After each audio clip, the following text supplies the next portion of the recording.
जूझ आनंद यादव। पाठशाला जाने के लिए मन तड़पता था, लेकिन दादा के सामने खड़े होकर ये कहने की हिम्मत नहीं होती थी कि मैं पढ़ने जाऊंगा। डर लगता था कि कहीं मेरी हड्डी पसली एक न कर दे। इसीलिए मैं इस ताक में रहता कि कोई दादा को समझा दे। मुझे इसका विश्वास था कि जन्म भर खेत में काम करते रहने पर भी मेरे हाथ कुछ नहीं लगेगा। ये खेती हमें गड्ढे में ढकेल रही है। पढ़ जाऊंगा तो नौकरी लग जाएगी, 4 पैसे हाथ में रहेंगे और कुछ नहीं तो कोई धंधा या कारोबार भी कर सकता हूँ। अंदर ही अंदर इस तरह के विचार मेरे दिमाग में चलते रहते थे। दिवाली बीत जाने पर महीना भर कोलू चलाकर गन्ने का रस निकालना होता है। पूरे गांव में सबसे पहले हमारा ही कोलू शुरू होता था, क्योंकि दादा का मानना है कि जब हमारा गुड़ बाजार में सबसे पहले जाएगा तो हमें सबसे ज्यादा कीमत मिलेगी। इसी वजह से इस साल भी हमारा कोलू जल्दी शुरू हुआ और हमारा सारा काम जल्दी निपट गया। माँ धूप में कंडे थाप रही थी और मैं बाल्टी में पानी भर भर कर उन्हें दे रहा था। तभी मैंने अपनी पढ़ाई की बात छेड़ दी। माँ ने कहा कि अब तू ही बता मैं क्या करूँ। पढ़ने लिखने की बात की तो वो बरहेला सुअर की तरह गुर्राता है। मैंने कहा कि अब खेती के सभी काम बीत गए हैं, मेरे लिए अब कुछ तो करने को नहीं रहा। इसलिए कहता हूँ तू दत्ताजी राव से मेरे पढ़ने के बारे में कह। आज ही रात उनके यहाँ चलेंगे, मैं चलूंगा तेरे साथ। तू उन्हें सब समझा कर बता दे तो वो दादा को ठीक तरह से समझा सकेंगे। माँ ने कहा ठीक है चलेंगे, लेकिन उनके अंदर की उदासी मैं देख सकता था। मुझे मालूम था कि इतना करने पर भी कोई लाभ नहीं होगा, लेकिन वो मेरा मन रखने के लिए जाने को तैयार हो गई। मेरी तड़पन वो समझती थी।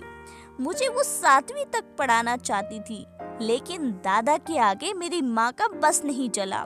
रात को मैं और माँ दत्ताजी राव देसाई के यहाँ गए।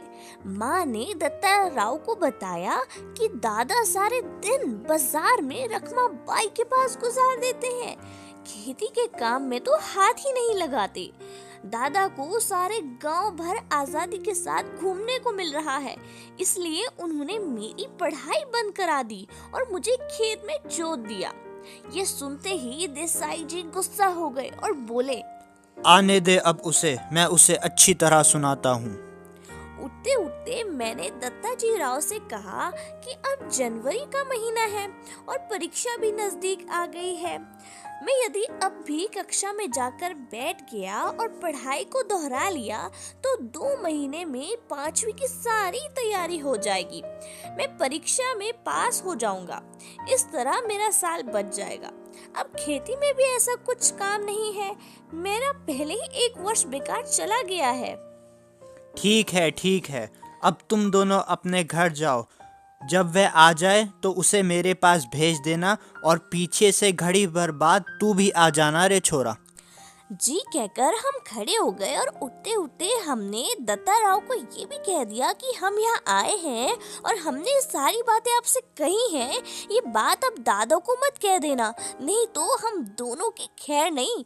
माँ अकेली साग सब्जी देने आई थी, ये बात आप उन्हें बता देना। ठीक है, देख उसके सामने ही तुझसे मैं कुछ पूछूंगा तो निडर होकर साफ साफ उत्तर देना, डरना मत। नहीं जी, मैं माँ के साथ लौट आया। 1 घंटे बाद दादा घर पर आए। मैं घर पर ही था। आते ही माँ ने दादा से कहा कि साग सब्जी देने गई थी दत्ता राव के यहाँ और उन्होंने आपको बुलाया है। वो कह रहे थे कि बहुत दिनों से तेरे पति को नहीं देखा तो उसे इधर भेज देना। अब दादा ने कहा कि कुछ काम वाम था क्या? माँ बोली नहीं, मुझे तो कुछ नहीं बताया उन्होंने। अब दादा बोले कि ठीक है तो मैं होकर आता हूँ, तब तक तू रोटियां सेक ले। दादा तुरंत खड़े हो गए। देसाई के यहाँ का बुलावा दादा के लिए सम्मान की बात थी। अब आधा घंटा बीतने पर माँ ने मुझसे कहा कि अब तू जा, कहना कि खाना खाने बुलाया है। अच्छा, मैं पहुँचा तो सरकार यानी दत्ता राव मेरी राह देख रहे थे। क्यों आया रे छोरे? दादा को बुलाने आया हूँ, अभी खाना नहीं खाया। बैठ थोड़ी देर। अभी तो आया है वह मेरे पास। जी, मैं बैठ गया। धीरे धीरे दत्ताजी राव पूछने लग गए, कौन सी कक्षा में पढ़ता है रे तू? जी 5वीं में, लेकिन अब नहीं जाता हूँ। क्यों रे? दादा ने मना कर दिया है, खेतों में पानी लगाने वाला कोई नहीं है। क्यों रतनप्पा? हाँ जी। फिर तू क्या करता है? दत्ता राव ने दादा से पूछताछ करना शुरू कर दिया तो सारा इतिहास बाहर आ गया। दत्ता राव ने दादा पर खूब गुस्सा किया और उन्होंने दादा की खूब हजामत करी। देसाई के खेत को छोड़ देने के बाद दादा का ध्यान किसी काम की तरफ नहीं रहा। मन लगाकर वो खेत में मेहनत नहीं करते, फसल में लागत नहीं लगाते, लुगाई और बच्चों को काम में जोतकर खुद गांव भर में खुले सांड की तरह घूमता है और अब अपनी मस्ती के लिए किस तरह छोरे के जीवन की बलि चढ़ा रहा है। यह सब उन्होंने दादा को सुनाया। अब मुझसे दत्ता राव ने कहा, कल सवेरे से तू पाठशाला जा, कुछ भी हो पूरी फीस भर दे उस मास्टर की और मन लगाकर पढ़ाई कर और किसी भी तरह साल नहीं बर्बाद हो जाए, इसका ध्यान रख। यदि इसने तुझे पढ़ने नहीं भेजा तो सीधा मेरे पास आना, मैं पढ़ाऊंगा तुझे। इसके पास ज़रा ज़्यादा बच्चे हो गए हैं, इसलिए तुम्हारे साथ कुत्तों की तरह बर्ताव करता है। मैंने मना कब किया है जी, इसको जरा गलत सलत आदत पड़ गई थी, इसलिए पाठशाला से निकलकर जरा नजरों के सामने रख लिया है। कैसी आदतें? चाहे जैसी, यहाँ वहाँ कुछ भी करता है। कभी कंडे बेचता है, कभी चारा बेचता है, सिनेमा देखता है, कभी खेलने जाता है। खेती और घर के काम में इसका बिल्कुल ध्यान नहीं है। दादा ने मेरे ऊपर अचानक हल्ला बोल दिया। क्यों रे छोकरे? नहीं जी, कभी एक बार मेले में पटरी पर पैसे लगा दिए थे। दादा तो कभी भी सिनेमा के लिए पैसे ही नहीं देते हैं, इसलिए खेत पर गोबर बीन बीन कर माँ से कंडे थपवा लिए थे और उन्हें बेचकर ही कपड़े भी बनवा लिए थे। उसी समय एक बार सिनेमा भी गया था मैंने भी झूठ सच मिलाकर ठोक दिया। अब यह सब बंद कर और सिर्फ पढ़ाई में मन लगा। कभी फेल तो नहीं हुआ ना तू? नहीं जी, पाठशाला जाना ही बंद करा दिया था, इसीलिए परीक्षा में नहीं बैठा हूँ। अच्छा, अब तू घर जा और सवेरे से पाठशाला जा। जी, मैं उठ खड़ा हुआ और बाहर निकलते निकलते मैंने सुना, अरे बच्चे ही तो हैं, एक आध बार सिनेमा चले गए, एक आध बार खेलने लगे तो क्या हुआ? इस बात पर उनका पढ़ना लिखना बंद करा देगा क्या? जी, आप कहते हैं तो भेज देता हूँ कल से। देखते हैं एक आध साल में कुछ सुधार हो जाए। दादा ने मन मार कर कहा। इस समय उनका कोई बस नहीं चल रहा था। अब घर पर खाते खाते दादा ने मुझसे वचन लिया, पाठशाला 11 बजे शुरू होती है। सुबह सुबह पाठशाला जाने से पहले खेतों पर आना होगा, खेतों पर काम करना होगा, पानी देना होगा और फिर खेतों से ही पाठशाला जाना होगा। इसलिए पढ़ने का बस्ता सीधा खेतों पर ही लेके आना। और हाँ, पाठशाला की छुट्टी होने पर घर पर बस्ता रख कर फिर तुम खेतों में जाकर सीधा काम करोगे, जानवरों को तुम चराओगे और कभी खेतों में काम ज्यादा हुआ तो पाठशाला से छुट्टी भी लेनी पड़ेगी। समझे? मंजूर है क्या? हाँ, मैंने सारी शर्तों को मान लिया। मेरा मन तो खुशी से झूम रहा था। और हाँ, इतना मंजूर हो तो ही पाठशाला जाना, नहीं तो पढ़ना लिखना किस काम का। और हाँ, अगर किसी दिन खेत पर नहीं आया तो गांव में जहाँ मिलेगा वहीं कुचलूंगा तुझे। और तेरे ऊपर पढ़ने का भूत सवार हुआ है, मुझे मालूम है बैरिस्टर नहीं बनने वाला तू। दादा बार बार कुड़कुड़ कर रहे थे। मैं चुपचाप गर्दन नीचे करके खाने लगा था। खैर, रोते धोते ही सही पाठशाला फिर से शुरू हो गई। गर्मी सर्दी, हवा पानी, भूख प्यास का कुछ भी ख्याल न करते हुए खेती के काम की चक्की में 11 से 5 बजे तक पिसते रहने से छुटकारा मिल गया। उस चक्की की अपेक्षा मास्टर की छड़ी की मार अच्छी लगती थी। खैर, फिर से मैं 5वीं कक्षा में जाकर बैठने लगा। फिर से नाम लिखवाने की जरूरत नहीं पड़ी। हाजिरी के रजिस्टर में मेरे नाम के आगे 5वीं नापस लिखा हुआ था। पहले दिन कक्षा में गया तो गली के 2 लड़कों को छोड़कर कोई भी पहचान का नहीं था। मेरे साथ के सभी लड़के आगे अगली कक्षा में पास हो गए थे। मेरी अपेक्षा कम उम्र के और जिन्हें मैं कम अकल समझता था, उन्हीं के साथ मुझे बैठना पड़ेगा। ये बात कक्षा में पहुंचने पर समझ में आई। मन खट्टा हो गया। एक अजीब से अजनबी इंसान की तरह मैं बेंच पर जाकर एक कोने में बैठ गया। मास्टर कौन है इसका पता भी नहीं था। पुरानी किताबें और पुरानी कॉपियों का उस कक्षा से भी कोई संबंध नहीं था। फिर भी लट्ठे के बने थैले में उन्हें ले आया। बस अड्डे पर कोई लड़का अपनी पोटली संभाले जैसे किसी इंतजार में बैठा होता है, उसी तरह मैं अपनी पढ़ाई की पुरानी धरोहर संभाले बैठा था। क्या नाम है मेहमान? नया दिखाई देता है। क्या गलती से इस कक्षा में आ बैठा है? कक्षा के सबसे शरारती लड़के श्रावण ने मेरे सामने आकर बोला। मेरे ध्यान में आया कि मेरी पोशाक भी थोड़ी अजनबी है। मैं पूरी ही क्लास में अकेला धोती और गमछा पहन कर आया था। देखो देखो तुम्हारा गमछा, कहते हुए उसने मेरा गमछा खींच लिया। ओहो, गया मेरा गमछा। पूरी कक्षा में अब इसकी खींचातानी होगी और फट जाएगा। मन में मैं यही सोचकर बहुत ही दुखी हुआ, लेकिन वैसा कुछ नहीं हुआ। उस लड़के ने उसे अपने सर पर लपेट लिया और मास्टर की नकल करते हुए उसे उतारकर टेबल पर रखकर अपने सिर पर हाथ फेरते हुए खुश की आवाज निकाली। इतने में मास्टर आ गए और वो गुंडा झट से अपनी जगह पर जा बैठा। मेरा गमछा टेबल पे ही रह गया। पहले दिन की इस घटना ने मेरे दिल की धड़कनें बढ़ा दी और छाती में धक धक होने लगा।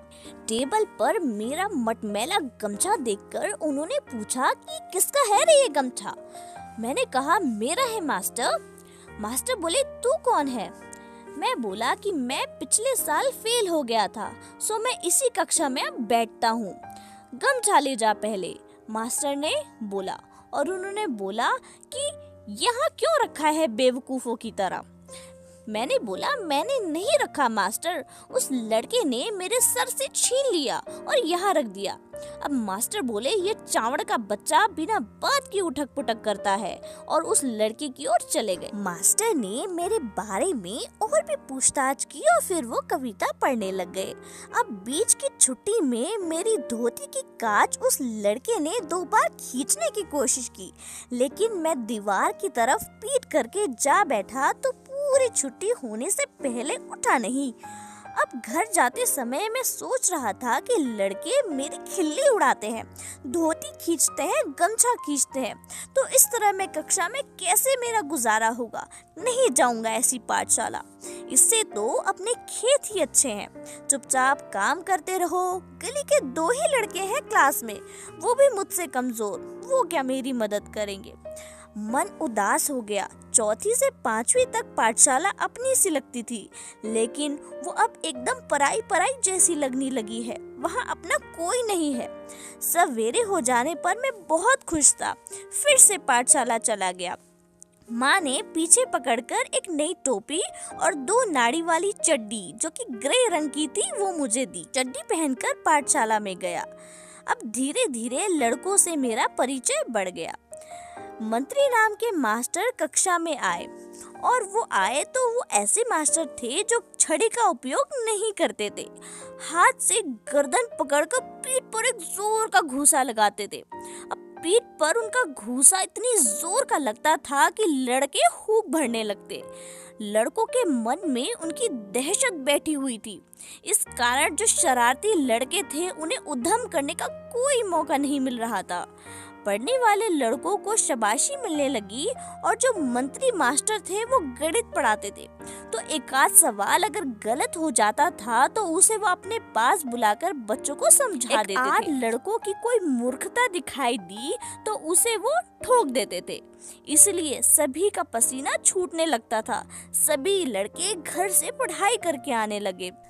वसंत पाटिल नाम का एक लड़का शरीर से दुबला पतला लेकिन बड़ा होशियार था। उसके सवाल हमेशा सही निकलते थे। स्वभाव से शांत, हमेशा पढ़ने में लगा रहता। घर से पूरी तैयारी करके आता था। दूसरों के सवालों की जांच भी करता था। मास्टर ने उसे कक्षा का मॉनिटर बना दिया था। हमेशा पहली बेंच पर बैठता, बिल्कुल मास्टर के पास। कक्षा में उसका बहुत सम्मान था। मुझे ये लड़का मेरी अपेक्षा छोटा लगता था। मैं उससे पहले ही 5वीं में पहुंच गया था। गलती से पिछड़ गया हूँ मैं, इसलिए मास्टर को कक्षा की मॉनिटरिंग मेरे हाथ में सौंपनी चाहिए, मुझे ऐसा लगने लगा। दूसरी ओर ये भी लगता था कि मुझे 2 महीने में 5वीं की पूरी तैयारी करके अच्छी तरह पास होना है। कक्षा में दंगा करना और पढ़ाई करना मेरे लिए मुनासिब नहीं। कक्षा में दंगा करना और पढ़ाई ना करना मेरे लिए मुनासिब नहीं। हम तो इस कक्षा में ऊपरी हैं और ये नहीं भूलना चाहिए। बस इन सब बातों के कारण मेरा सारा ध्यान पढ़ाई की ओर ही रहा और वसंत पाटिल की तरह पढ़ाई का काम मैं करने लगा। मैंने अपनी किताबों पर अखबारी कागज के कवर चढ़ा दिए। अपना बस्ता में व्यवस्थित रखने लगा। हमेशा कुछ न कुछ पढ़ने बैठता था और यदि कक्षा में कोई शाबाशी का काम किसी ने किया तो मैं भी दूसरे दिन वैसा ही कुछ करने लगा। मन में एकाग्रता के कारण गणित झटपट समझ में आने लगी और सवाल सही होने लगे। कभी कभी एक तरफ से वसंत पाटिल लड़कों के सवाल जांचता और दूसरी तरफ से मैं। इसके कारण मेरे और वसंत की दोस्ती जम गई। एक दूसरे की सहायता से कक्षा में हम अनेक काम करने लगे। मास्टर मुझे आनंदा कहकर बुलाने लगे। मुझे पहली बार किसी ने आनंदा कहकर पुकारा। माँ कभी आनंदा कहती, परंतु बहुत कम। मास्टरों के इस अपनेपन के व्यवहार के कारण और वसंत की दोस्ती की वजह से पाठशाला में मेरा मन लग गया। न व सौंद लेकर मास्टर मराठी पढ़ाने आते थे। पढ़ाते समय वो स्वयं रम जाते थे, खो जाते थे। वो कविता बहुत ही अच्छे ढंग से पढ़ाते थे। सुरीला गला, छंद की बढ़िया चाल और उनके साथ उनके पास बहुत ही प्यारी आवाज थी। उन्हें पुरानी और नई मराठी कविताओं के अलावा ढेर सारी अंग्रेजी कविताएं भी याद थी। उनकी आवाज इतनी सुरीली थी और इतना अच्छे गति और ताल से वो गाते थे कि कोई कहने की बात नहीं। जब वो कविता हमें गाकर सुनाते थे और फिर बैठे ही बैठे वो अभिनय करते थे और फिर वो कविता का मतलब भी हमको समझाते थे और इसी तरीके से वो कभी कभी अपनी लिखी हुई भी कविताएं हमें सुनाते थे। ये सब सुनते हुए, अनुभव करते हुए मुझे अपना ध्यान ही नहीं रहता था। मैं अपनी आंखों और कानों में प्राणों की सारी शक्ति लगाकर और दम रोक कर मास्टर के हाव भाव और आवाज को और गति और चाल को, इन सब का मैं रस पीता रहता और सुनता रहता था। सुबह शाम खेत पर पानी लगाते हुए या जानवरों को चराते हुए या अकेले में काम कोई करते हुए मैं सारे खुले गले से मास्टर की सारी कविताओं को उसी तरीके से, उसी प्यारे अंदाज में गाता था। उन कविताओं का मतलब भी मैं सोचने की कोशिश करता था। आते जाते मैं बस कविताओं में ही खोया रहता था। मास्टर जिस तरह से बैठे बैठे उन कविताओं को सुना के अभिनय करते थे, मैं पानी लगाते लगाते वैसा ही अभिनय करता। क्यारियां पानियों से कब भर जाती थी इसका भी मुझे ध्यान नहीं रहता था। इन कविताओं के साथ खेलते हुए मुझे बहुत ही 2 बड़ी शक्तियां प्राप्त हुई। पहले तो जब मैं जानवर चलाता था या खेतों में पानी लगाता था या कोई भी दूसरा काम करता था तो मुझे अकेलापन बहुत खटकता था।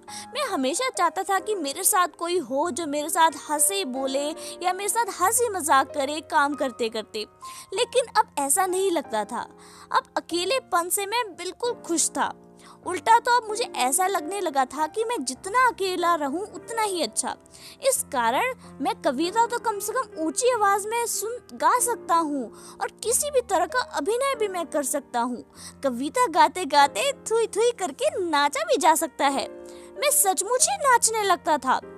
मैंने अनेक कविताओं को अपनी खुद की चाल में, अपने खुद के अंदाज में गाना शुरू करा और एक कविता जो बहुत ही फेमस थी, मैंने उस कविता को एक अलग ढंग से गाया, एक अलग ढंग से अपनी अपनी स्टाइल में गाया।